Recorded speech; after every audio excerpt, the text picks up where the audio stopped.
আজ বান্ধবীর আইবুড়ো ভাত, তাই প্ল্যান হয়েছিল রেস্টুরেন্টে আইবুড়ো ভাত করা হবে, কিন্তু সেই প্ল্যান ক্যান্সেল করে তারপর নতুন প্ল্যান করা হলো যে সবাই সবার বাড়ি থেকে রান্না করে নিয়ে যাবে, তারপর এক জায়গায় বসে আনন্দ করে আইবুড়ো ভাত দেওয়া হবে।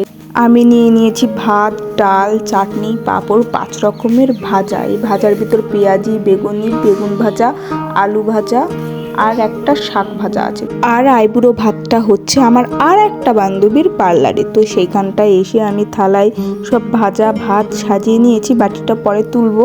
আর সব খাবারগুলো দেখো ওরা সাজিয়ে দিচ্ছে, সাজানো তো কমপ্লিট। যার আইবুড়ো ভাত তার আসতে লেট হচ্ছিল বলে আমি একটু ফটোশ্যুট করে নিলাম। তারপরে দেখো চলে এসছে, এসে প্রথমে ও আগে একটু ফটোশ্যুট করে নিচ্ছিল লেগ পিস, তারপর মাছের মাথা এইসব দিয়ে।